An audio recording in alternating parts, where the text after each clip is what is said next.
तो आज हम डिस्कस करने आ रहे हैं क्लास 10th का magnetic effect of electric current. इसके आगे के टॉपिक्स हैं। इसमें हमने पहले मैग्नेट क्या होता है, मैग्नेटिक फील्ड क्या होती है, उसकी प्रॉपर्टीज़, या फिर मैग्नेट को ब्रेक करने के बाद पोल्स जो होते हैं, मतलब पोल्स को हम अपार्ट कर सकते हैं, अलग अलग कर सकते हैं नहीं, वो सब देखा था। आज हम डिस्कस करेंगे एक तो हांस एक्सपेरिमेंट, एक राइट हैंड थंब रूल, और अगर मैग्नेटिक फील्ड स्ट्रेट कंडक्टर की तरफ मतलब हो तो किस तरीके से बिहेव करती है, और अराउंड द सर्कुलर तो फिर किस तरीके से, और ये मतलब इससे क्या बोलते हैं राइट हैंड रूल से भी काफ़ी मतलब चीज़ें यहाँ पे क्लियर हो जाएंगी। ठीक है, तो सबसे पहले स्टार्ट करते हैं कि मतलब हांस क्रिश्चियन ओस्टेड एक्सपेरिमेंट है क्या, मतलब वो एक्सपेरिमेंट उसने किया क्यों था। ठीक है, सबसे पहले अगर हम देखें ना, तो हमें ये पता है कि जो मैग्नेट होता है ना, वो मैग्नेटिज्म शो करता है। ठीक है, कि मैग्नेट किसी भी चीज़ को अपनी तरफ अट्रैक्ट करना, या फिर कोई भी लोहे की चीज़ उसके पास आती है तो हिल के मतलब उसकी तरफ आने लग जाती है, एक फील्ड के दायरा सा बन जाता है। ठीक है, तो वो तो हमें पता है कि मैग्नेटिज्म शो करता है। क्या इलेक्ट्रिसिटी भी शो करती है मैग्नेटिज्म? इसको चेक करने के लिए ये एक्सपेरिमेंट किया गया था, हांस क्रिश्चियन ऑक्सफोर्ड एक्सपेरिमेंट। इसमें था क्या, इसने देखो एक पहले मैं ये तुम्हें डायग्राम समझा दूं इसमें है क्या। देखो यहाँ पे एक बल्ब लगाया हुआ है, यहाँ पे स्विच है, यहाँ पे बैटरी है, और यहाँ पे एक नीडल है, मैग्नेटिक नीडल। अगर मैग्नेटिक नीडल, तो जब भी कोई मैग्नेटिज्म कहीं से होता है शो, ठीक है, तो वो नीडल तो ऐसे ऐसे करके मूव करने लगती है। ठीक है, तो यहाँ से क्या हुआ कि इसने क्या किया, यहाँ से इसने पॉजिटिव से इलेक्ट्रिसिटी पास करी, पॉजिटिव से नेगेटिव की तरफ वो ऐसे ऐसे करके आगे बढ़ेगी, सीधी बात है, ऐसे ऐसे करके। ठीक है, स्विच बंद है तो ये बल्ब भी जलेगा, तो ये बल्ब भी यहाँ पे जल गया। ठीक है, अब इसमें सीन क्या है ना यहाँ पे, कि जैसे ही यहाँ पे स्विच ऑन किया ना, तो मैग्नेटिक निडल ने डिफ्लेक्शन शो करी। डिफ्लेक्शन का मतलब वो हिलने लग गई, मतलब वैसे तो इलेक्ट्रिसिटी आगे जा रही है, यहाँ से इलेक्ट्रिसिटी आगे बढ़ रही है, लेकिन यहाँ पे शो हो गई डिफ्लेक्शन। डिफ्लेक्शन का मतलब है कि भाई अब वो निडल मूव कर रही है, इसका मतलब है कि इलेक्ट्रिसिटी, यानी जो चार्जेस हैं, ये जो इलेक्ट्रिसिटी है, ये भी मैग्नेटिज्म शो करती है। ठीक है, एक्सपेरिमेंट में कहा भी यही है, the phenomena of generation of magnetic field, यानी कि एक ऐसा फिनोमिना जिसमें मैग्नेटिक फील्ड जनरेट होती है अराउंड अ कंडक्टर, यानी कि किसी भी कंडक्टर के चारों तरफ। देखो कंडक्टर लगा रखा है हमने, ये हमारे पास नीडल। ठीक है, when the current is passing through it, जब भी उसके आसपास से करंट जा रहा होता है, तो उसमें मैग्नेटिक फील्ड उसके आसपास बन जाती है। ठीक है, तो ये एक्सपेरिमेंट यहाँ पे क्लियर किया गया था कि मतलब यहाँ से जो फील्ड गई तो इसने डिफ्लेक्शन शो करी, यानी कि इसके आसपास मैग्नेटिक फील्ड बन गई, किसकी मदद से, करंट की मदद से। ठीक है, तो यहाँ पे इस एक्सपेरिमेंट के बाद ये क्लियर हो गया था कि मतलब जो करंट है ना, वो भी मैग्नेटिक फील्ड बना देता है। ठीक है, अब एक सवाल ये आया कि मैग्नेटिक फील्ड बना देता है, तो मैग्नेटिक फील्ड की डायरेक्शन क्या है। जैसे कि वो इस तरफ को घूम रही है, जैसे कि फील्ड तो बनती है, देखो सिंपल सी बात करें, एक मैग्नेट है ना, तो उसके अराउंड एक फील्ड तो बनती है ऐसे ऐसे करके। ठीक है, वो इस तरफ को जा रही है या वो इस तरफ को जा रही है, ये कैसे पता चलेगा। ठीक है, ये था एक सवाल। फिर उसके बाद आया मैक्सवेल का राइट हैंड थंब रूल। ठीक है, इसने ये बात क्लियर कर दी। मैक्सवेल का राइट हैंड थंब रूल क्या बताता है, मैं देखो ये हमें ये बताता है कि it said that the direction of current represented by the thumb, यहाँ पे एक डायग्राम है, इससे थोड़ा क्लियर होगा कि direction of current represented by thumb, अगर हमारा जो थंब है वो डायरेक्शन ऑफ करंट को शो करता है, then the direction of magnetic field is represented by the fingers. ठीक है, अब यहाँ पे इस डायग्राम से तुम्हें क्लियर हो जाएगा सिस्टम। जैसे कि मान लो यहाँ से ऐसे करके मैंने इसको पकड़ा, और यहाँ से करंट ऊपर की तरफ जा रहा है, ये डायरेक्शन ऑफ करंट, अंगूठा देखो, अंगूठा ऊपर की तरफ जा रहा है, डायरेक्शन ऑफ करंट भी ऊपर की तरफ है।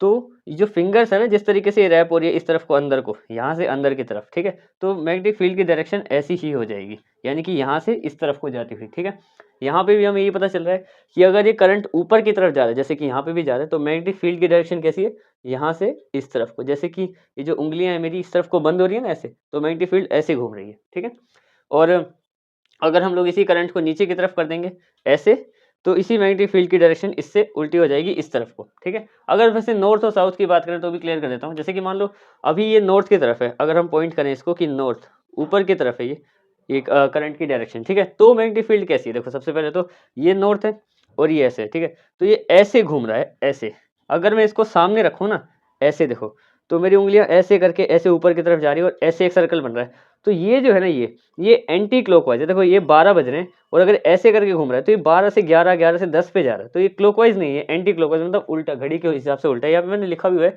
कि नॉर्थ में ना, नॉर्थ में हमेशा एंटी क्लॉकवाइज, ये हम अगर मान लो कि करंट नॉर्थ की तरफ है, तो जो मैग्नेटिक फील्ड की डायरेक्शन होगी वो क्लॉकवाइज यानी कि एंटी क्लॉकवाइज, यानी कि घड़ी के उल्टी चलेगी। ठीक है, और साउथ में होगी तो क्लॉकवाइज। ये दो सिंपल नियम यहाँ से भी क्लियर हो गए और यहाँ पे मैंने लिखा हुआ है। ठीक है, अब यहाँ पे ये चेक करने के लिए देखा गया, जैसे मान लो कि एक्सपेरिमेंट किया कि दो जगह पे रखा गया। एक तो मैग्नेटिक फील्ड चेक कर रहे थे स्ट्रेट कंडक्टर पे, स्ट्रेट करंट के मतलब कोई भी ऐसा करंट कैरिंग कंडक्टर है जो कि स्ट्रेट लाइन से हम सीधा जैसे इस पे पास करा रहे थे। एक हमने देखा कि भाई अराउंड अगर एक सर्कुलर कोई गोल सी चीज के अराउंड करे, जैसे मान लो ये जो है ना, ये कंडक्टर ये एक सर्कल के फॉर्म में देखो इस तरीके से। तो इसमें किस तरीके की फील्ड बनेगी वो सब चेक करने के लिए दो अलग-अलग देखा गया। तो देखो क्या बना हिसाब, सबसे पहले देखो इसमें यहाँ पे इस वाले यहाँ पे ना इसमें आयरन फ्लिंक्स डाल दी गई कई सारी। आयरन फ्लिंक्स, आयरन फ्लिंक्स का क्या मतलब होता है, छोटे-छोटे लोहे के कण, ठीक है? कि जो मैग्नेटिक फील्ड है वो दिखती कैसी है उसको पता करने के लिए। तो जब इसमें छोटे-छोटे कण डालेगा और यहाँ से जब इलेक्ट्रिसिटी पास हुई, देखो यहाँ से ये हमारे पास पॉजिटिव है, यहाँ से ऐसे जाएगी, इलेक्ट्रिसिटी ऐसे करके चलने लगेगी। पॉजिटिव से नेगेटिव से पॉजिटिव की तरफ जाती है ना, मतलब पॉजिटिव से नेगेटिव की तरफ, यहाँ से जाएगी तो ये पॉजिटिव है, यहाँ से घूम के नेगेटिव पे आएगी, तो करंट तो नीचे की तरफ जा रही है, तो हमें बताइए, ठीक है?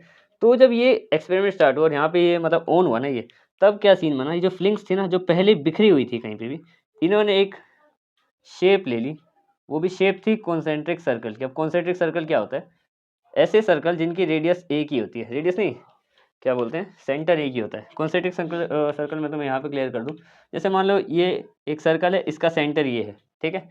इसी सेंटर से एक और सर्कल निकल रहा है, यहाँ से इनका रेडियस का रेशो सेम रहेगा, इसी से एक और निकल रहा है। इस तरीके से इन्होंने शेप ले ली। जैसे यहाँ पे इलेक्ट्रिसिटी को ऑन किया ना, तो ये इस तरीके से बना, पहले छोटा सर्कल, फिर एक बड़ा सर्कल, फिर एक और बड़ा सर्कल। तो मतलब इसी तरीके से कई सारे सर्कल बन गए हमारे पास यहाँ पे, जिसकी वजह से ना यहाँ पे कॉन्सेंट्रिक सर्कल की शेप ले ली थी इन्हीं ने। ये आ गया कॉन्सेंट्रिक सर्कल्स, ठीक है? तो ये डिफ्लेक्शन हो गई हमारे पास एक तो। और अगर बात करें कि एक सर्कुलर ऑब्जेक्ट के अराउंड करें, और वैसे भी इसकी अगर डायरेक्शन की बात करें तो डायरेक्शन भी चेक कर सकते हैं हम लोग, क्योंकि हमारे पास ये मैक्सवेल का राइट हैंड थंब रूल है ना। इसमें क्या होता है देखो, थंब के अकॉर्डिंग अगर ये नॉर्थ की तरफ है तो क्लॉकवाइज है, एंटी क्लॉकवाइज, और साउथ की तरफ है तो क्लॉकवाइज, और ये भी इस टाइम नीचे की तरफ ही जा रही है। अगर मैं यहाँ पे एरो लगाऊँ ना, तो देखो एरो कैसे लगेगा, ये मान लो इस तरीके से साउथ की तरफ जा रही है, ठीक है? और डायरेक्शन के हिसाब से ये नॉर्थ में ऐसे है एरो, तो साउथ में कैसे, इसका उल्टी तरफ क्लॉकवाइज। साउथ में करंट है तो क्लॉकवाइज, क्योंकि घड़ी के हिसाब से, जैसे घड़ी चलती है ना हमारे पास, जैसे 3 है, 3 से 4, 4 से 5, 5 से 6, इस तरीके से। तो ये सारी मैग्नेटिक फील्ड की डायरेक्शन आगे की तरफ होगी हमारे पास, ठीक है? ये आ गया। और अगर बात करें हम लोग इसके अराउंड सर्कुलर ऑब्जेक्ट, मतलब एक गोल सा ऑब्जेक्ट है जिसके अराउंड करंट को पास करा रहे हैं। अब देखो करंट कहाँ से जाएगा, ये पॉजिटिव चार्ज है, यहाँ से करंट आगे की तरफ बढ़ता रहेगा, यहाँ से आगे पूरा एक लूप लेके यहाँ से वापस आएगा, इस तरफ को नेगेटिव में चला जाएगा वापस, ठीक है? अब इसके अराउंड देखो मैग्नेटिक फील्ड बनेगी कैसे, ये थोड़ा समझने वाली बात है। समझना कुछ नहीं है, जैसे ये रूल लगेगा ना उतना ही लगेगा यहाँ पे। यहाँ पे करंट कैसा जा रहा है देखो, यहाँ से तो करंट ऊपर की तरफ जा रहा है, तो करंट की डायरेक्शन है अपवर्ड, ऊपर की तरफ। और जब यहाँ से घूम के आ रहा है तो यहाँ पे करंट आ रहा है नीचे की तरफ, ठीक है? तो मैग्नेटिक फील्ड की डायरेक्शन देखो दो बनाएंगे हम लोग यहाँ पे। अपवर्ड जा रहा है, अपवर्ड के लिए क्या था, नॉर्थ के लिए एंटी क्लॉकवाइज। एंटी क्लॉकवाइज का मतलब है कि घड़ी से उल्टी की तरफ, यानी कि यहाँ से इस तरफ, यहाँ से मान लो 6 से आ रहा है, ये 5 पे 4 पे, तो ये इसके सारी के सारी मैग्नेटिक फील्ड ऐसी ही बनेगी ऊपर की तरफ वापस आती है, जैसे घड़ी का उल्टा हिस्सा चलता है ना वैसे, यहाँ से भी। और अगर इसकी बात करें तो यहाँ से ही कैसे, ये नीचे की तरफ जा रहा है, ठीक है? तो नीचे की तरफ में मतलब क्या है, साउथ है, साउथ में क्लॉकवाइज बनेगा। क्लॉकवाइज का मतलब जैसे घड़ी चलती है 3 से 4, 4 से 5, 6 ऐसे करके 12, और सारे एरो ऐसे ही लगेंगे यहाँ पे इस तरफ को जाते हुए, ठीक है? अब देखो यहाँ पे एक तो ये क्लियर हो गई चीज़।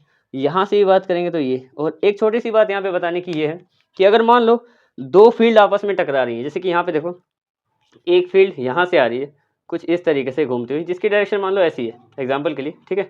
एक और छोटी सी बना दी इसमें, और एक और फील्ड आ रही है यहाँ से, दो फील्ड आपस में टकरा रही है, इसकी डायरेक्शन भी मान लो ऐसी है, ये आ गई। अब जब इनका जो कॉमन पॉइंट आएगा ना, ये वाला हिस्सा, ये इस पे कौन सी मतलब कौन सी डायरेक्शन बनेगी, देखो इसके इस वाले हिस्से में और इस वाले हिस्से में, ये तो इसकी तरह सेम ही रहेगा नीचे की तरफ, और ये इसकी तरह सेम रहेगा ऊपर की तरफ। ये वाले में ना, इसमें कोई भी डिफ्लेक्शन नहीं, मतलब कि मैग्नेटिक फील्ड की डायरेक्शन कोई नहीं होगी, बिल्कुल वो सीधी रहेगी, स्ट्रेट। बीच वाली हमेशा स्ट्रेट रहती है, जब भी दो आपस में बिल्कुल टकरा लेते हैं तो सबसे सेंटर वाली स्ट्रेट रहती है, ठीक है? तो देखो इस वाली वीडियो में हमने डिस्कस किया हांस एक्सपेरिमेंट, जिसमें हांस एक्सपेरिमेंट देखा क्यों किया गया था, और साथ में ये भी पता चला कि राइट हैंड थंब रूल क्या है, और जिसकी वजह से हमने ये मतलब अगर स्ट्रेट कंडक्टर में करें तो कॉन्सेंट्रिक सर्कल वाले फ्लिंग्स में मतलब मैग्नेटिक फील्ड की डायरेक्शन कॉन्सेंट्रिक सर्कल बन जाती है। उसके अलावा अराउंड द सर्कुलर ऑब्जेक्ट, उसमें कैसे कैसे बनते हैं, और सेंटर वाली जो होती है वो हमेशा स्ट्रेट रहती है जब भी दो मैग्नेटिक फील्ड आपस में टकराती है, ठीक है? That's it.